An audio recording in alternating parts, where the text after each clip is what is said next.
Thank you very much. Peace is today more than ever a high necessity.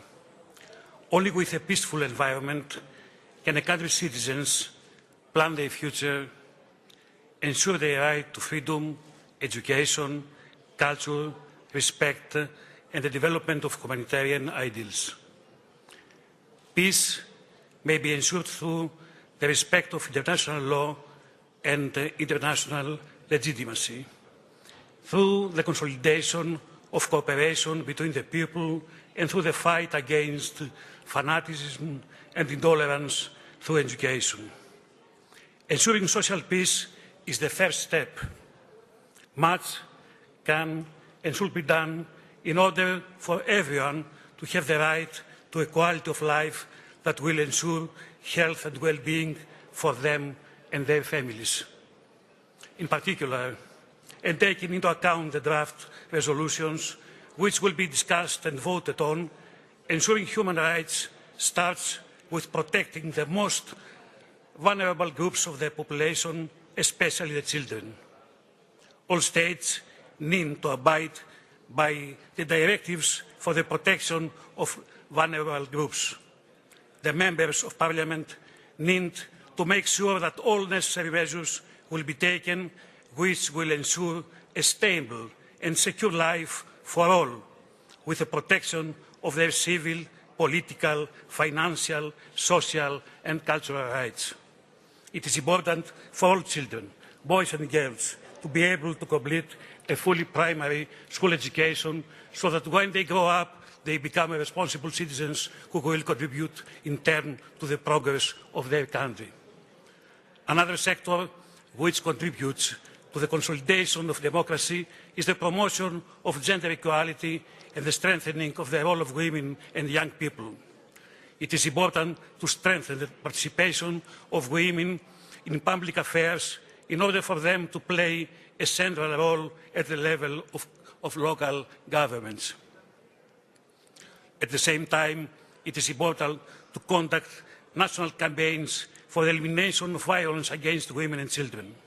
Steps need to be taken in order to easily access the basic health care services available to all citizens and to provide equal opportunities for dignified employment to all.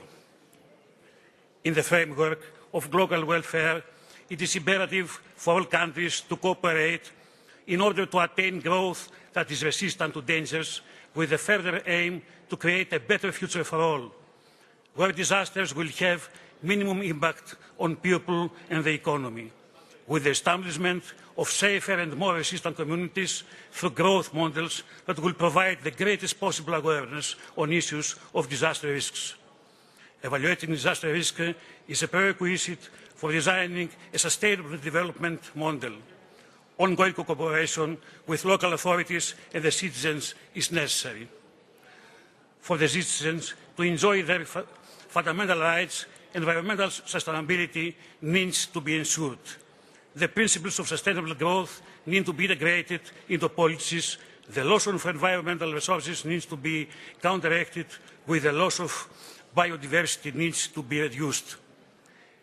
Climate change is one of the biggest environmental, social and financial threats our planet is facing, affecting the fundamental rights of the citizens.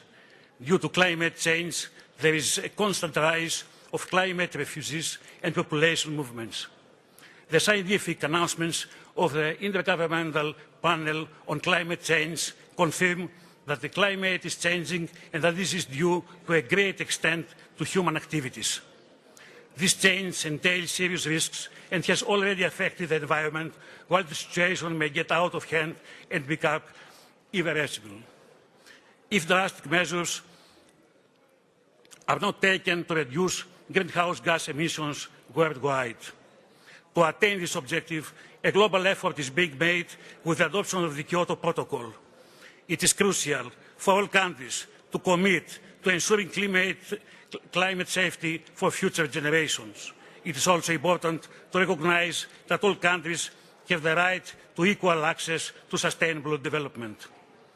There is also a dire need for countries with nuclear weapons to abide by the commitments they have taken up in the framework of nuclear disarmament. Parliaments should put pressure on their governments to keep their obligations and responsibilities arising from international conventions and commitments on nuclear weapons. It is important to also have a system ensuring that nuclear material is used exclusively for the purpose indicated by the users, that international risk assessment and security obligations in all nuclear facilities are upheld, as well as strict criteria for radioactive substance and waste transfer and management. The course of peace and democracy towards progress is a one-way street for us and future generations. It is in our hands to make the vision for global peace and democracy a reality. For 2015, the Secretary General of the United Nations has already given his key words. Let's leave no one behind.